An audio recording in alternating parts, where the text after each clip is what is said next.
Can the tools inside DaVinci Resolve Studio produce the same, if not better, result of a paid plugin in terms of making digital footage look like film? That is exactly what I'm going to be doing here. The people over at Dehancer reached out to me to see if I can make an honest review. They even told me I can talk negative about the product, and this is not a sponsored video. They did not pay me any money to make this. To make this as fair as possible, I went out and shot a few clips on my Lumix S5, and I shot them in cinema 4K and Vlog, and I did it with two lenses. The first one I use is my Tamron 28-300. This one is a digital stills lens, and I wanted to use this so that we can have the most digital clinical footage to work with. Along with this lens, I brought my Pro Mist filter. If you don't know what a Pro Mist filter is, it's pretty much just a filter that goes on your lens to replicate the same type of bloom effect that you would see in film. And to go even a step further, I use an old vintage lens. This is my Sigma 75-200.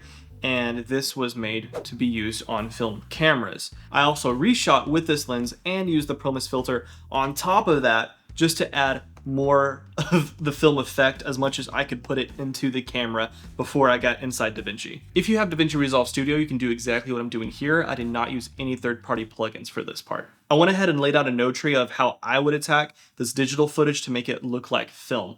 And this is the shot that was made with just the Tamron and no Pro Mist filter. First node I have is a color space transform, and I used what my camera was shooting in, that's Panasonic Vlog. And then my output color space was Rec 709, but my output gamma was Cineon Film Log. This way I can use the film LUTs that are built right in here into DaVinci. And you can find them right here in our film looks. The next thing I did was a quick little correction. So just adjusted the colors a little bit. And then I went through and added the LUT. Most movies that are shot on film, when they're printed on Kodak 2383. So that is the particular LUT that I went with. And for this one, I used the Kodak 2383-65, which is right here.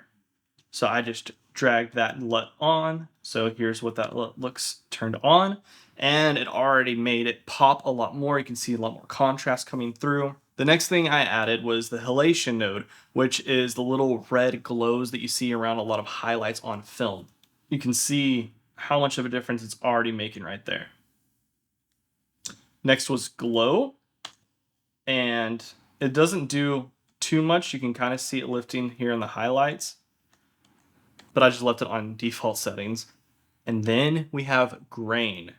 Turn that on. I went with a 35mm 400T, and I just left all the settings on it the same. And then I did a vignette, and this one I did pretty subtle. I went through the advanced options and just adjusted the anamorphism on it, and then up the softness all the way. The last thing I added was shake, and I ended up turning this off because I couldn't get it to look right. So in a film camera, the film is obviously moving inside the camera, and that creates a little bit of shake in the gate of the film. So if you watch any old movies, if you look very carefully at the edges of the frame, you can see it a little bit jittering here and there. And I was trying to replicate that look using the camera shake plugin, but I honestly couldn't get it right. I tried all the settings and it just didn't feel or look right to me.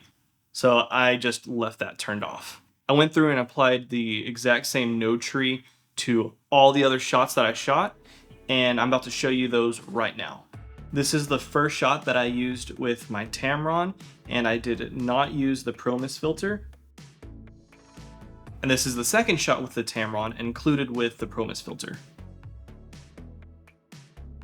Now this is the same shot with the vintage Sigma lens. And here it is again with the Sigma lens and the Pro Mist filter. And now here is the Tamron shot without the Pro Mist filter, but using the Dehancer plugin. I don't know about you guys, but the Dehancer one does look a lot better in my opinion. And I do have some negatives on Dehancer, but I am going to break down everything in this plugin and how I got it to look like this. So within Dehancer, it kind of goes in order from how a normal film would be developed. So start with the input camera. If you don't know what camera it was shot on, your safe bet is usually Rec 709. If you shot on a phone, safe bet is Rec 2020. And then you have a couple others to choose from. But I went to choose camera, and I was able to choose Panasonic and Lumix, but they only had the S5 II. Mine's an S5 Mark I, which in my opinion, is pretty much the same sensor, so I just left that. That is one of my gripes, that I wish there was a lot more cameras to choose from, especially for people that aren't so well versed in the world of cameras, because some people may think that they have to have the exact camera of theirs in here for it to work correctly. But one of the cool things is that you can adjust a lot of the stuff beforehand in here. So I did have a little bit of exposure compensation, and we can go right here into develop, and I left it pretty much the same except for color boost. I upped that thing. So it starts off at 0, and I just upped it all the way so it can bring that vibrancy in. Now the fun part, we get to choose our film stock, or they call it film profile. And right here, they have so many to choose from, so many I've never heard of. I just went with the Kodak Vision 350D, something that was close to the LUT that was available inside DaVinci. And you do have this push and pull that helps you kind of adjust the look of the film. Film compression, I turned this on, and what it really does is help with these highlights. As you can see, they just get brought down a lot. Color density, I up this all the way up. I like it vibrant. And then expand, this is just where you can adjust your black and white points. I didn't really mess with this at all. And then we have print. So like I said before, I use Kodak 2383 with the LUT, so I use that here. You do have a couple others that you can choose from though. And you can up the color density. Again, I have this one just a little bit. I didn't go all the way up, because if you look here in your reds, like this little, I think it's a tree or a bush. If I bring that back to where it was, it's okay, it's there, but you can really get that deep red when you crank it up. But I left it here around 60 or so it doesn't look like it was just painted over. Color head, I didn't mess with this. It's almost kind of like using your printer lights if you've used those in DaVinci, but I didn't really have a reason to use those, so I just left it disabled. And now we have film grain. This is something that you wouldn't think would be better than DaVinci, because DaVinci has all these types of grains that you can choose from and how you can adjust it. But the Dehancer grain, they do some like algorithm thing to rebuild the image, almost like an AI image generation, where each little pixel is recreated to make the image. And to show it, I need to zoom in. And if you look at the grain pattern, I'm going to turn it on and off. And as you can see, it changes. It's not in the same spot. So it's not like some overlay that you're just slapping on top of it. It's like reproducing the image as if it was real film grain. And that is just so cool. But just like in DaVinci, you have a bunch of different film grains you can choose from.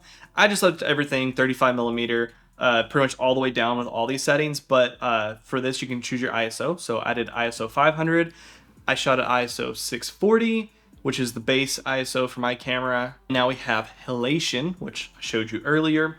And the halation on here, it does its job. You can see right here in the white areas of the image, if I turn it on and off, it looks good. Now we have bloom, and again, anywhere that we have highlights of the bright areas, you can see it glowing. And we have film damage. I didn't mess with it in this one because I just wanted to kind of keep it clean. So you can see there's little splotches here and there and little scratches, but it's not overly done. And to me, the DaVinci film damage that's built into it just has more customizability to it. So it's not great, but it's not bad at the same time. Film breadth. This one is one that I really liked.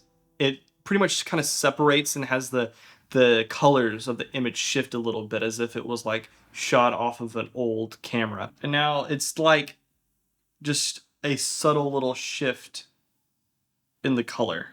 And now we have gate weave. This is what I was trying to replicate with the camera shake or the handheld shake effect, and it does a great job. It's super subtle, it's hard to see, and I have another video I'm going to show to better demonstrate it, because this was shot handheld, so it's not as noticeable.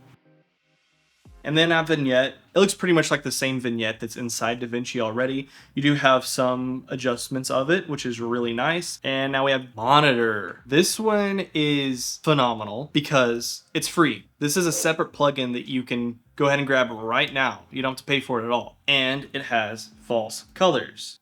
Boom. People pay a lot of money for monitors just to have false colors. And it's a free plugin. But now we have a negative. Clipping indication. It doesn't do anything. To my knowledge, at least. I'll turn it on. I don't know what it's doing. There's nothing different. The waveform on the scopes, it shifts a little bit when I turn it on and off. But I don't actually see anything. And I feel like the waveform's shifting mainly from the film grain updating every time I adjust the image. But I even tried turning false color on and then clipping indicator. It doesn't do anything. And I got turned on. I'm gonna like bump up my gain. I'm not noticing anything. Just adjusting all this. Nothing, it's not indicating that I'm clipping. Yeah, it doesn't work. That doesn't work. If it does work and there's a way to make it work, let me know, guys. We have output, which is pretty much just the overall impact of the effect, which is cool if you want to just add a subtle film look. But I mean, I don't ever see myself toning it down at all. Just leave it at 100. This particular feature blew my mind. They have a LUT generator built in to this plugin. So with all the things that you just did, you can make a LUT out of it. When you make the LUT, it's not going to give you the film grain or the bloom or any of that. So keep that in mind. It's mainly just the color exposure and those type of settings that's going to be adjusted when you make this LUT. So you do have like your LUT size if it's small, normal, or if you want to disable the input transform, which is great if you want to use this LUT for multiple cameras. And then you can export the LUT, send it off if you're working with a freelancer, or just keep it inside your DaVinci LUT pack. And if you want a video on that, let me know in the description on how to install custom LUTs in DaVinci. And now we are here at quality, the last option. And we have normal and high. Obviously normal is going to be faster than high. Everything that I've shown you here has been at normal. I have not adjusted it to fast. And I think it looks great. I don't think you have to put the high unless if maybe you are making a feature film and you just need every bit of quality in there.